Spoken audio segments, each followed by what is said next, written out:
The night was cold when they came. Ja heard them before she saw them. The heavy thud of their crystal feet on the broken road outside. "Hide," she whispered to her brother Da. He was only 16, too young for what would happen if they found him. Their shelter was small, just 3 rooms dug under the ruins of what was once a shop in Seoul. Ja pushed Da toward the false wall they had built. Behind it was a space just big enough for one person.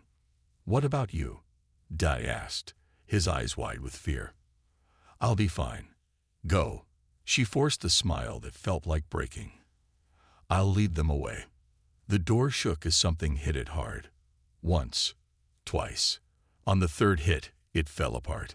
2 craven soldiers stood there. They were tall, over 7 feet. Their bodies looked like they were made of blue crystal, sharp edges everywhere. Their eyes glowed yellow in the darkness. "Human life signs detected," one said. Its voice sounded like rocks grinding together. 2 signatures. Gia stepped forward. "Just me. Your machines are wrong." The craven tilted its head. Light bounced off its crystal face.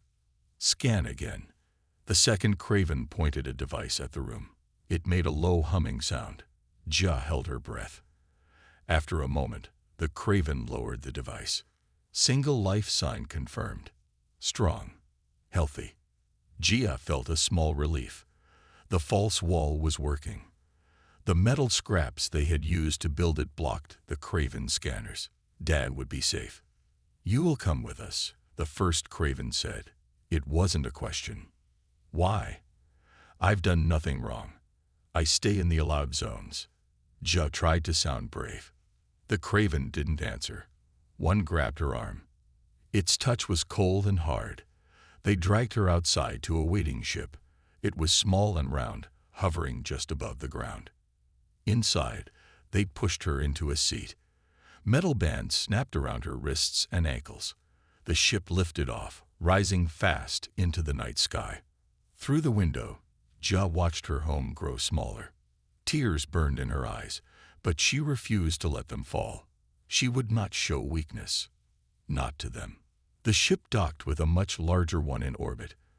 The craven pulled Gia from her seat and marched her down long hallways of blue-black metal. Other aliens moved aside. Some watched her with curiosity. Humans were not often brought to craven ships. They stopped at a room with a single table in the center. They pushed her onto it. More metal bands locked her in place. A new craven entered. This one wore armor with red markings. A commander. "This is the one?" it asked. "Yes, Commander Torvak. Her readings are exceptional." Commander Torvak leaned close to Ja's face. Its crystal features reflected her own frightened expression back at her. "Do you know why you are here, human?" Gia said nothing. She just stared back.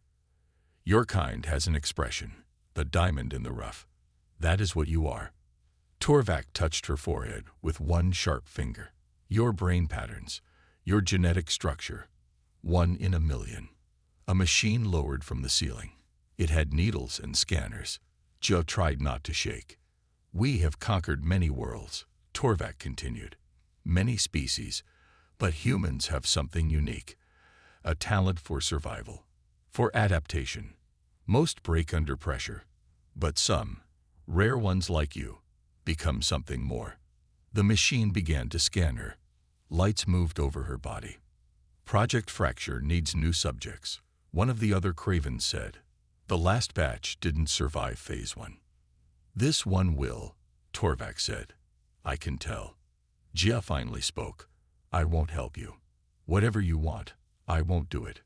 Torvak made a sound like stones sliding against each other. A laugh. "They all say that at first, but we don't need your cooperation. Just your body and brain. The rest, we will remake."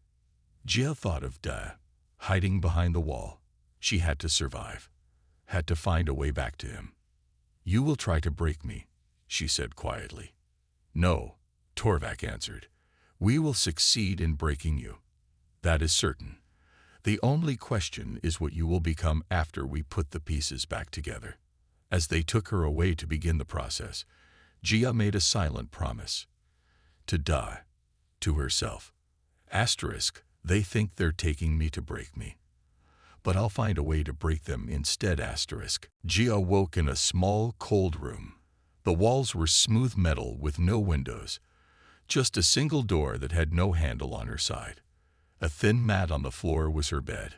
A small sink and toilet sat in one corner. Her head hurt. They had put something in her. She could feel it at the base of her skull. A small, hard bump under her skin. The door slid open. A craven guard stood there. "Follow," it said. Gia had no choice. The guard led her down a long hall. Other doors lined the walls. She wondered if people were behind them too. They entered a large room. 10 other beings stood in a line.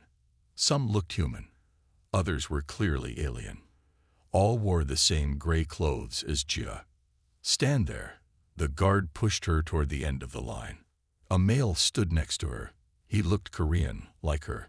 His face was thin. His eyes tired but alert. "I'm Tak," he whispered when the guard moved away. "From Pyongyang." "You?" "Gia." "Seoul." "How long have you been here?" "Just arrived." "You?"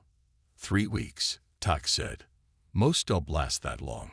Before Gia could ask more, a door opened. Commander Torvak entered with 4 other Craven.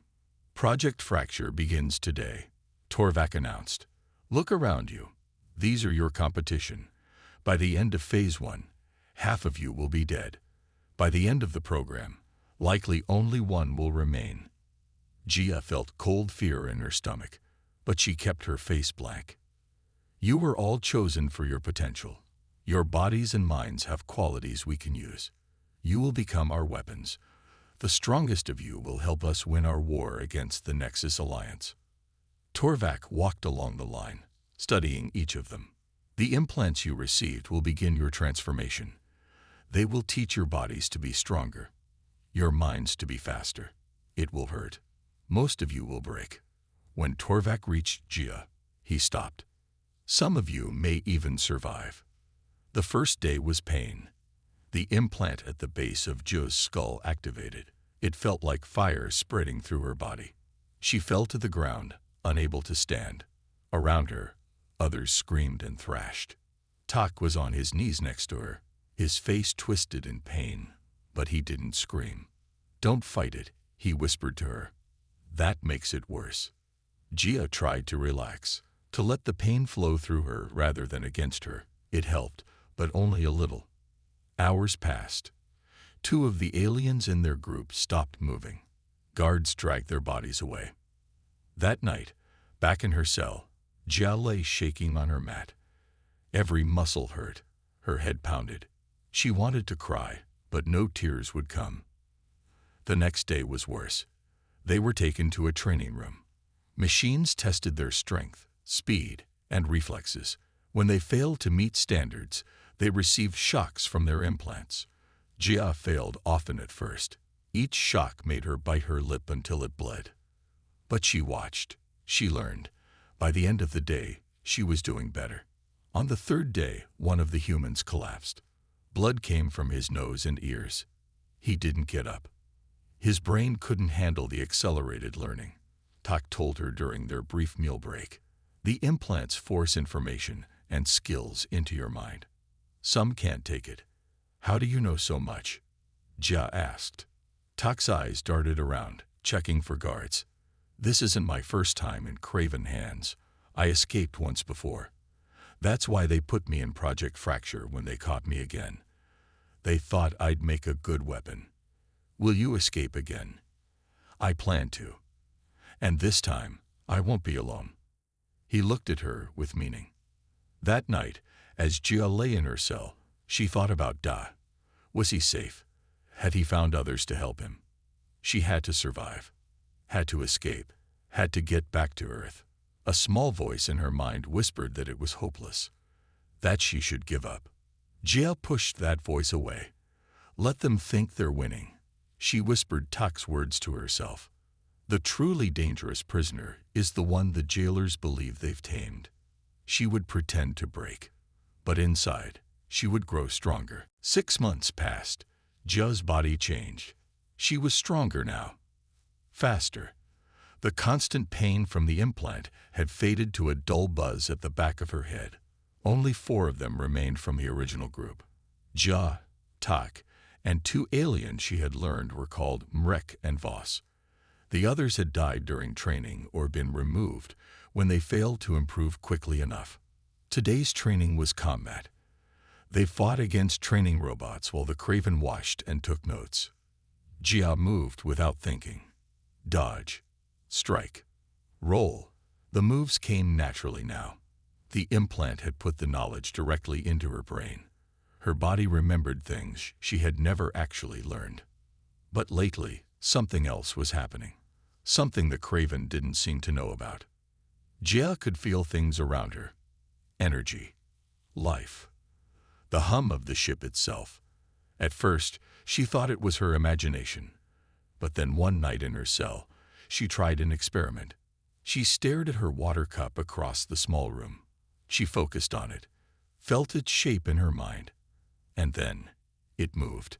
Just a tiny shake at first. But when she tried again, the cup slid an inch across the table. She had told only Tak about this new ability. The implants are changing how your brain works, he had whispered during their mealtime. They want to make you a better weapon. But they don't know how human brains really work. We adapt in ways they can't predict.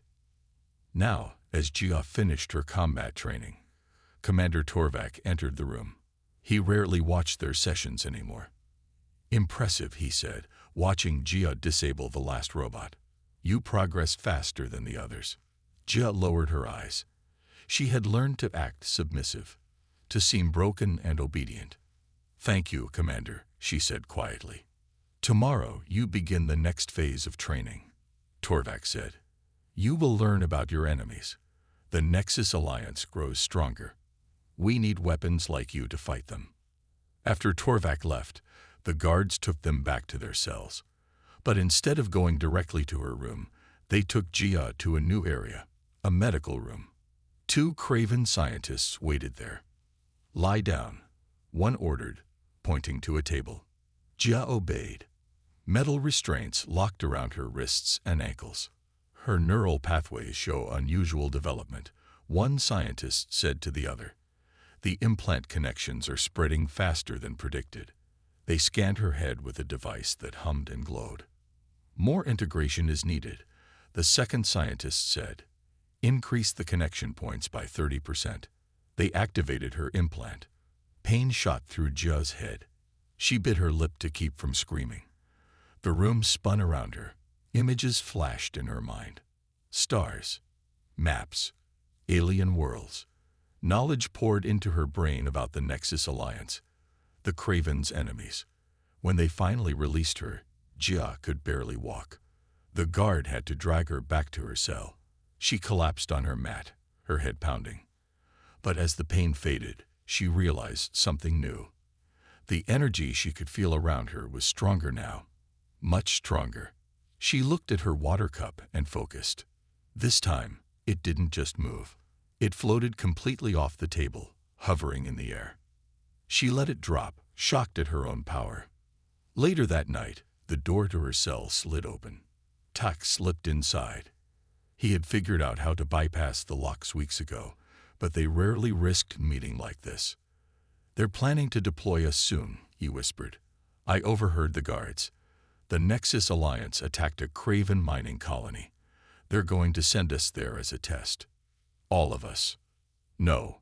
Tak's face was grim. Just you. The others aren't ready. I'm being transferred to another facility for adjustments. They think I'm still resisting too much.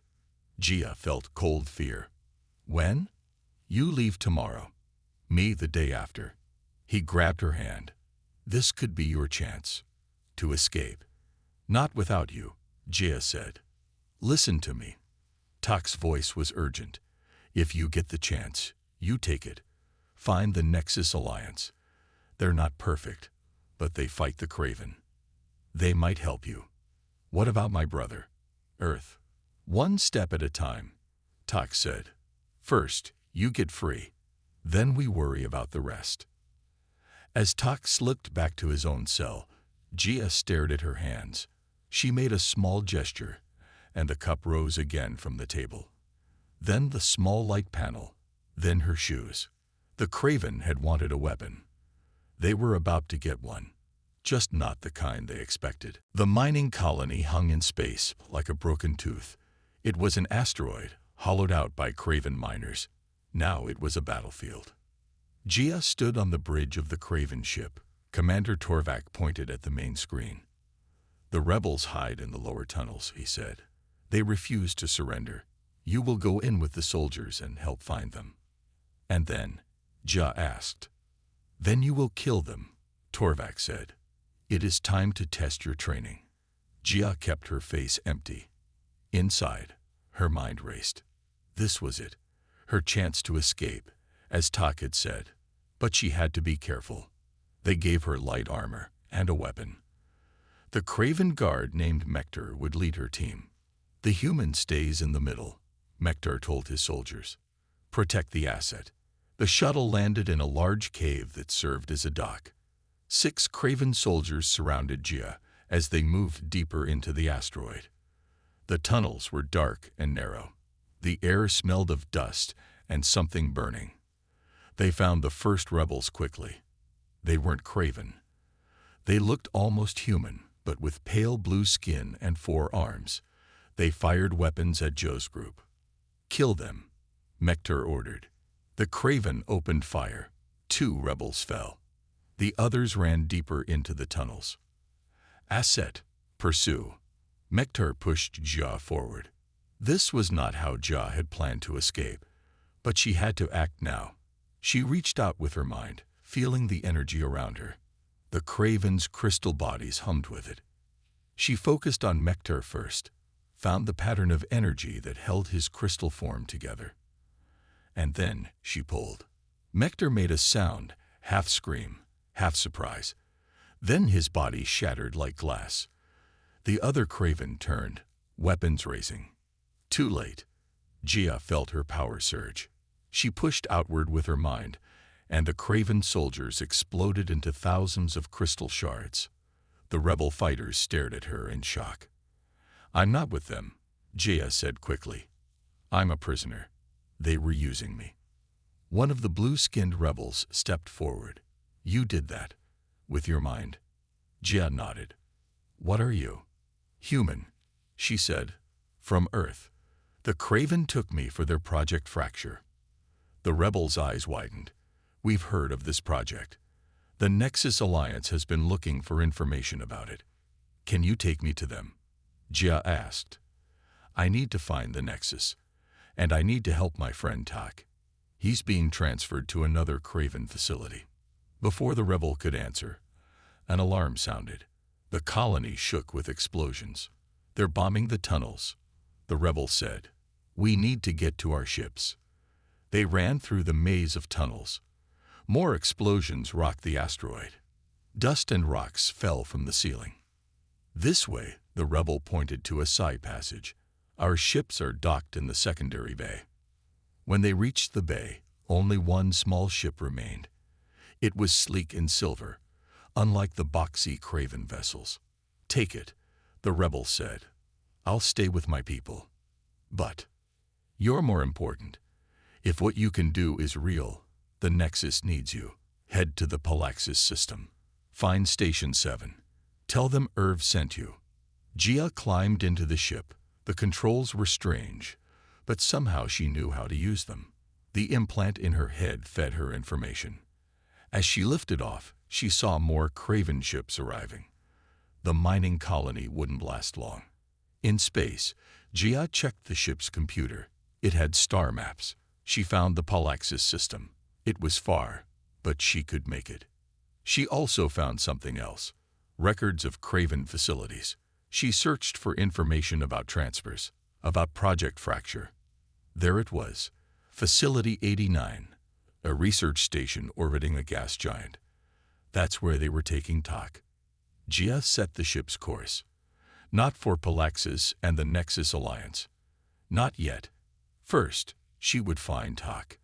As the ship jumped to faster-than-light travel, Jia looked down at her hands.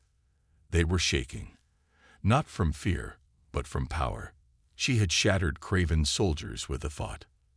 They trained me to break, she whispered to herself. But they didn't know I could break them too. Jia's stolen ship dropped out of faster-than-light travel near a large gas planet. Its rings glowed purple in the light of the system's red sun. Somewhere in orbit was Facility 89, where they were taking talk. The ship's sensors beeped a warning. Something was approaching fast. No, Jia whispered, not when she was so close. A voice came through the ship's comm system. Unknown vessel. This is Nexus Alliance Patrol Ship Starlight. Power down your engines and prepare to be boarded. Jia froze. The Nexus Alliance. Here, she hadn't even reached the Palaxis system yet. I repeat, power down your engines or we will fire. She had no choice. Jia shut down the engines. Her small ship drifted in space. She watched through the viewport as a larger ship, sleek and white, moved alongside her. A tube extended between the ships with a soft clank. The door to her cabin slid open. 3 figures entered. They wore light armor and carried weapons, but they weren't Craven. They looked human, or close to it. Hands where we can see them, the lead figure said.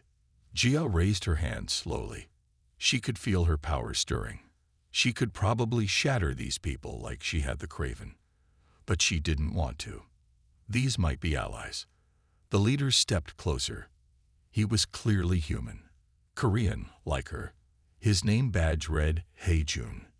You're human, he said, surprised. Then his eyes narrowed as he looked at the base of her skull. With Craven implants. Project Fracture. Jia's eyes widened. How do you know about that? We've been tracking it for months. Come with us. They took her to their ship.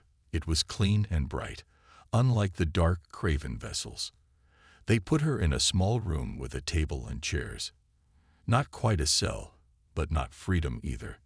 Hae-jun entered with an older woman with 4 arms like the miners Jia had seen.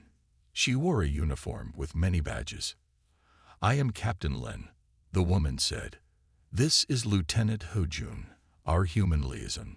He tells me you have Craven implants but stole a rebel ship.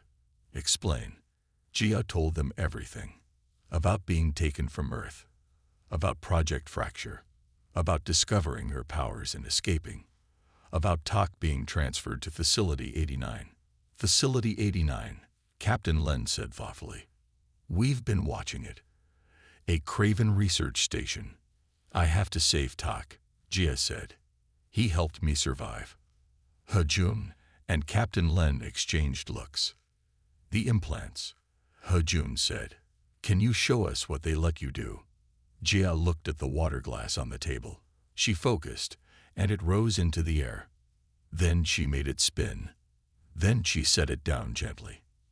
Remarkable, Captain Len said. The Craven have been trying to create psychic soldiers for decades. They finally succeeded with you. I'm not their soldier, Jia said firmly. No, Hae-jun smiled. You're definitely not. Captain Len stood. Lieutenant, she's your responsibility now. Take her to medical for examination. Then we'll discuss what to do about her friend. After she left, Hae-jun sat across from Jia. The Alliance has been fighting the Craven for years, he said. I joined after they attacked my home in Busan. My whole family was killed. I'm sorry, Jia said. I'm from Seoul. My brother Da is still there, if he's alive. Earth is heavily guarded now, Hae-jun said. The Craven value it for some reason. But the Alliance is planning something big. Your abilities might help us. If I help you, Jia said, will you help me save Tak and eventually get back to Earth to find my brother? Hae-jun nodded. I'll do everything I can. As they walked to the medical bay, Jia felt something she hadn't felt in months. Hope. The doctors examined her carefully, scanning the implants in her head. The technology is integrated with your brain now, one doctor said. Removing it would kill you. But it seems you've adapted to it, made it your own. Later, in the ship's common area, Hejun brought her food. Real food, not the bland nutrition paste the Craven had given her. "We're headed to Alliance headquarters," he told her. "But we've sent a scout to watch Facility 89.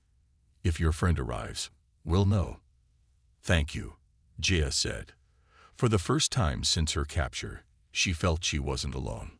That night, as Jia slept in her new quarters, the ship suddenly rocked violently. Alarms blared. "All hands to battle stations," a voice announced. "Craven warship detected. Prepare for combat." The Craven warship fired again. The Alliance ship shook. Jia grabbed the wall to stay standing. Hejun rushed into her room. "Come with me. We need your help." They ran to the bridge. Captain Len was giving orders to her crew. "Shields at 40%. Someone called out. "We can't take much more." "It's Torvek's ship," Hejun told Jia.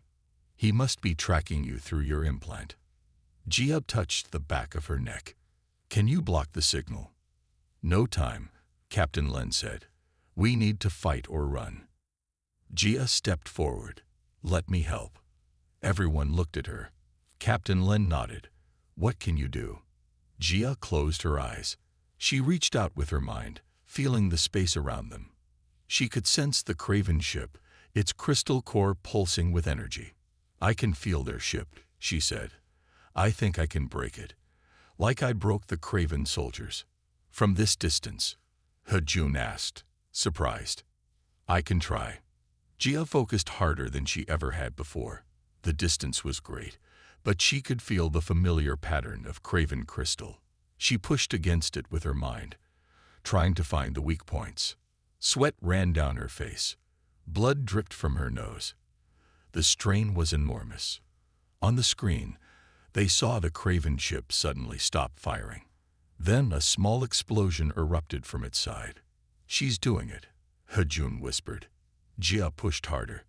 Another explosion. Then another. But the ship was too big, too far away. Her head felt like it would split open. "Engines at full power," Captain Len ordered. "Jump to light speed now." The stars stretched into lines as the ship leaped away from the damaged Craven warship. Jia collapsed. Hejun caught her before she hit the floor. When Jia woke, she was in the medical bay. Hejun sat beside her bed. "You've been asleep for 2 days," he said. "That was incredible what you did." Jia tried to sit up. Her head still hurt. "Did we escape?" "Yes. We're at Alliance headquarters now." Hejun helped her sit up. "And we have news about your friend Tak." Jia's heart jumped. "Is he okay?" "He arrived at Facility 89 yesterday. Our spy there confirmed it. But there's more." Hejun's face grew serious. "The Alliance Council has approved a mission to Earth." "Earth? My home?" "Yes. We need to contact the human resistance there." "And?" Hejun smiled. "I convinced them to let you come along. To look for your brother." Tears filled Jia's eyes. She hadn't cried since the day the Craven took her. "Thank you." The Alliance ship approached Earth carefully. They used technology that hid them from Craven sensors. Jia pressed her face to the viewport, watching her home planet grow larger. It looked different now. Large areas of brown and gray where there should be green. "The Craven have changed Earth to suit them," Hejun explained. "They've built crystal cities in some areas, moved humans to work camps in others. They landed at night in the mountains outside what was once Seoul. A small team left the ship. Jia, Hejun, Captain Len, and 3 Alliance soldiers.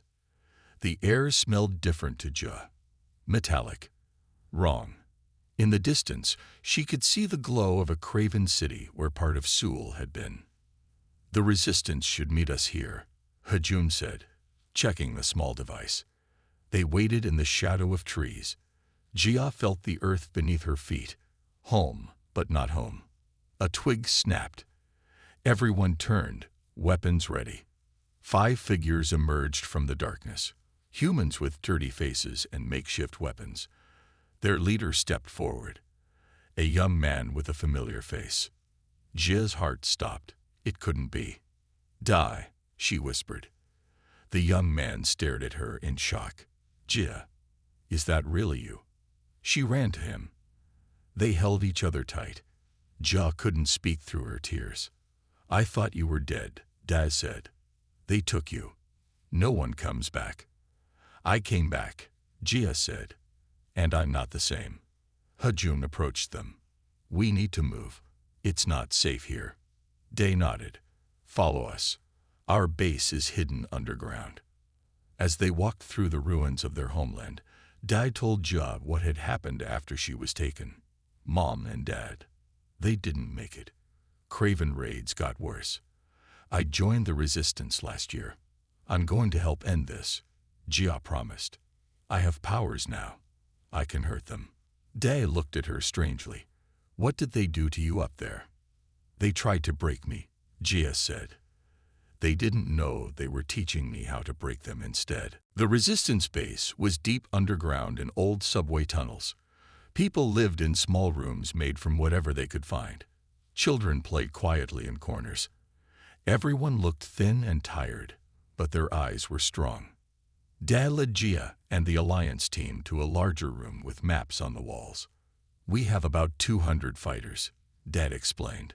Small groups in different tunnels. We attack Craven patrols when we can. Hejun studied the maps. We need to share information. The Alliance is planning a major attack on the Craven, but we need Earth's help. Jia touched a map showing what was once Pyongyang. Facility 89 is connected to a base here. This is where they're keeping Tak. Pyongyang. That's one of their biggest bases, Dai said. We've never been able to get close. I have to try, Jia said. Tak helped me survive. I promised to help him. Dai looked worried. It's too dangerous. Jia raised her hand. A metal cup on the table floated into the air. Everyone stared as she made it spin, then set it down gently. I'm not the same person they took away, she said. I can do things now. Things that can hurt the Craven. Later, as they planned the rescue mission, a young woman rushed into the room. Craven patrol coming this way. They have scanners. Everyone moved quickly, grabbing weapons and supplies.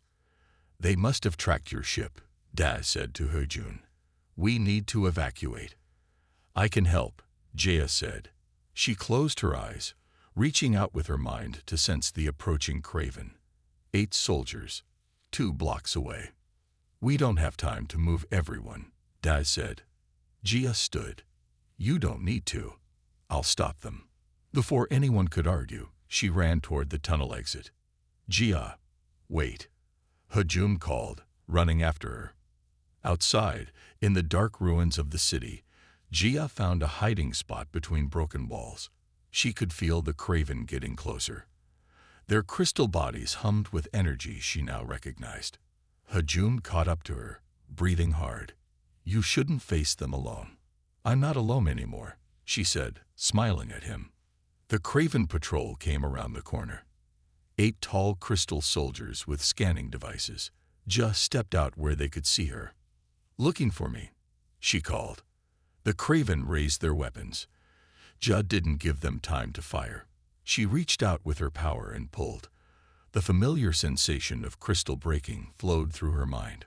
One by one, the Craven shattered into pieces. It was easier now. She was getting stronger. When it was over, Hejun stared at her in amazement. That was. Let's get back, Jia said, suddenly tired. But as they turned to go, a bright light hit them from above. A Craven ship hovered there, its spotlight pinning them in place. A voice boomed down. Asset JA-117, you are ordered to surrender. Jia recognized that voice. Commander Torvek. The ship's weapons aimed at them. Jia raised her hands, ready to fight, but there were too many energy signatures above. Too many to break at once. Hejun, run, she shouted. A flash of light. Pain hit Jia's body. She fell to the ground. Before everything went dark, she saw Hejun being dragged away by Craven soldiers. Jia woke in a familiar-looking room. Metal walls. No windows. A craven cell. Her head hurt worse than ever before. When she tried to use her power, pain shot through her skull. The door opened. Commander Torvak entered. "The prodigal weapon returns," he said. "You've caused us much trouble. Where is Hejun and my brother?" The other human was taken for questioning. "Your brother escaped. For now." Torvak moved closer. "But that's not important. What's important is what we discovered about you." He held up a small device showing images of her brain. "Your adaptation to the implant is unprecedented. No subject has ever merged with it so completely. You've become more than we intended." "So I can break you more easily," Jaya said defiantly. "Not anymore." Torvak pointed to a new device attached to her neck. "This blocks your abilities. You're just a human again." He walked to the door. "Rest while you can. Tomorrow we begin your reprogramming. And then you'll help us find something very special." "I'll never help you," Jia said. Torvak's crystal face couldn't smile, but his voice was smug. "You won't have a choice. And neither will your friend Tak." Jia counted the days by the meals they brought her. 3 days had passed since her capture. The device on her neck felt heavy. It blocked her powers and gave her headaches. On the 4th day, the door to her cell opened. 2 craven guards entered. "Come," one ordered. "Commander Torvak wants you." They took her to a large room she had never seen before. In the center was a strange machine. It looked like a chair with wires and tubes connected to it. Hejun was already there, held by 2 guards. His face was bruised. He had been beaten. "Jia," he called when he saw her. A guard hit him to keep him quiet.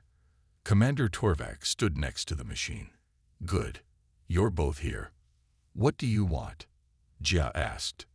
"To show you something important." Torvak nodded to someone Jia couldn't see. "Bring in the other one." A side door opened. Jia's heart stopped. Tak walked in. But something was wrong. His eyes were empty. He moved stiffly, like a robot. His head had been shaved, showing several implants embedded in his skull. "What have you done to him?" Jia whispered. "Improved him," Torvak said. "When you escaped, we had to continue our work with the remaining subjects. Tak was difficult to control at first, but now he is perfect." Tak didn't even look at Jia. He stared straight ahead, waiting for orders. "Soon you will be like him," Torvak continued. "Both of you. We've learned so much from your unexpected abilities. The next generation of our weapons will be even stronger." Hejun struggled against his guards. "The Alliance knows we're here. They'll come for us. We're counting on it," Torvak said.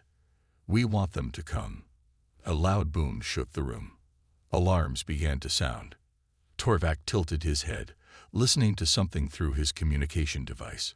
Sooner than expected, the human resistance is attacking, with Alliance ships providing support from orbit. He turned to the guards. "Prepare the subjects for transport. We're leaving." As the guards moved toward Jia, another explosion rocked the building. Closer this time. Part of the ceiling fell in. In the confusion, Hejun broke free from his guards. He tackled one of the craven holding Jia. They fell to the floor in a tangle of limbs. "Run," Hejun shouted to her. Jia didn't run. Instead, she grabbed the fallen guard's weapon. It was heavy, made for craven hands, but she could hold it. She fired at the device controlling Tak. The control panel sparked and smoked.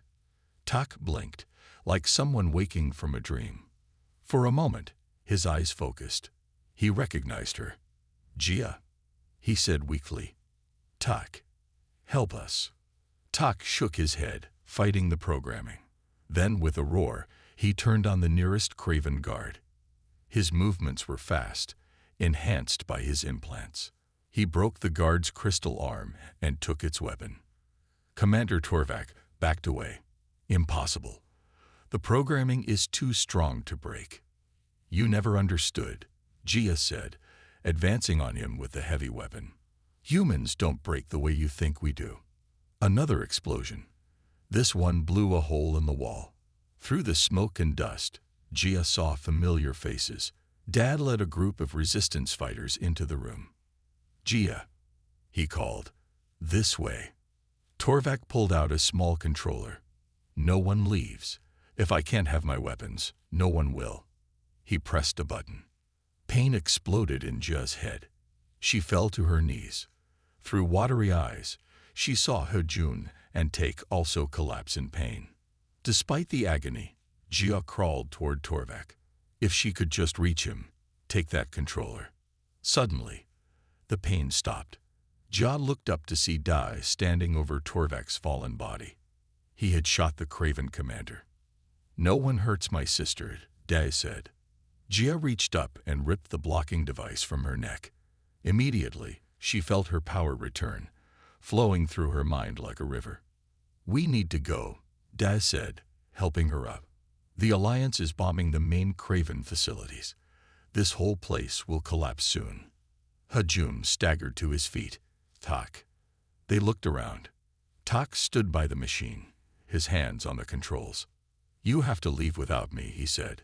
His voice sounded strained, as if he was fighting to speak. "The programming, it's still in me. I can feel it trying to take control again." "We can help you," Gia said. "The Alliance has doctors." "No time." Tak gave her a sad smile. "But I can help you. This machine, it's connected to all Craven systems on Earth. I can overload it. Give you a chance to win this war." "You'll die," Gia said, tears in her eyes. "I was dead already." Tak's fingers moved over the controls. "Now go. Tell the Alliance what I've learned. The Craven homeworld is in the Cygnus system. Their central hive controls all others. Destroy it, and you destroy them all." As they ran from the room, Gia looked back one last time. Tak raised his hand in farewell. Then the ceiling collapsed between them. The ground shook as Gia, Hejun, and Day ran from the collapsing Craven facility. Behind them, explosions lit up the night sky. Tak's sacrifice had worked. The Craven systems were failing all across the area. "This way." Dad led them to a waiting transport where Captain Len waited.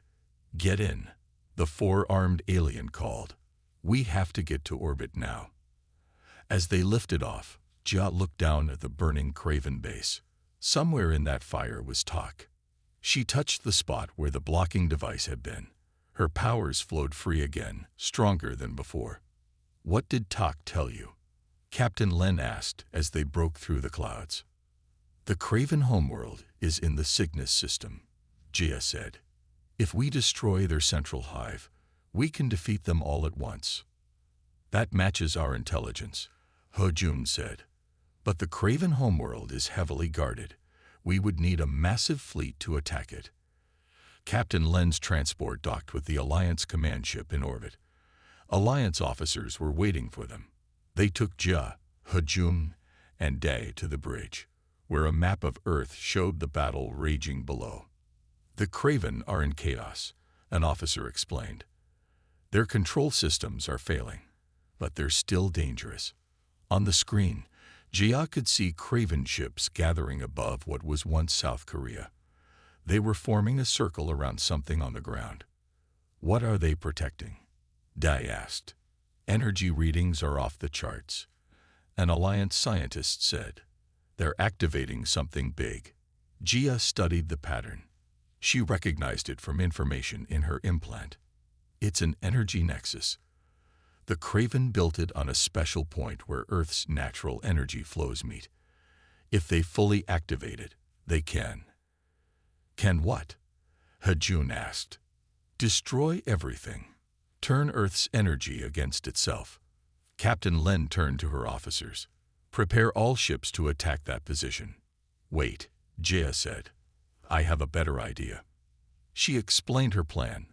The Craven had taught her to control energy, to break things, but she had learned to do more than that. She could redirect energy too.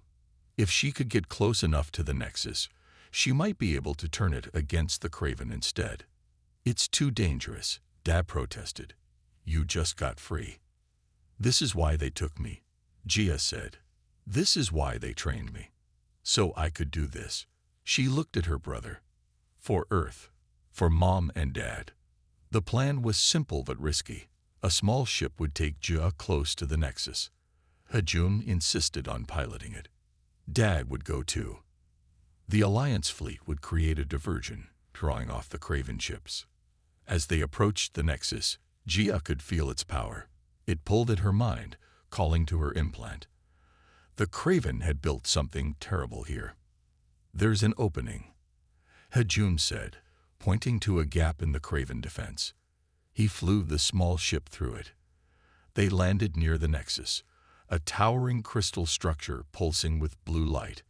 Craven soldiers guarded it, but they were distracted by the Alliance attack above. I'll hold them off, Dad said, readying his weapon. You two get to the control center. Gia hugged her brother. Be careful. You too, little sister. Hajun and Gia fought their way to the heart of the Nexus. The control room was empty. The Craven had left it running automatically. What now? Hajun asked. Gia placed her hands on the crystal console. Now I'd do what I was made to do. She closed her eyes. The implant in her head connected with the Nexus systems. She could feel the energy patterns, the flows of power. The Craven had designed it to draw Earth's energy up and out, to fuel their ships and weapons. Gia began to change the patterns, to reverse the flow, to send the energy not out to the Craven ships, but back through their network, to their homeworld, to their central hive. Pain shot through her body.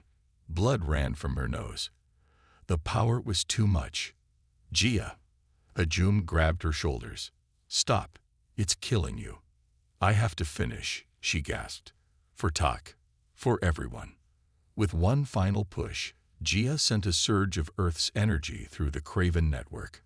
In her mind, she could see it traveling across space, reaching the Craven homeworld, finding the central hive, shattering it. The Nexus exploded around them. Hajun pulled Gia away as the crystal structure collapsed. They ran through falling debris, finding Daz still fighting at the entrance. Together, they made it back to their ship and escaped as the entire Nexus facility crumbled. In orbit, they watched the Craven ships stop moving. Then, one by one, they broke apart, their crystal structures failing without the central hive to control them. Earth was free.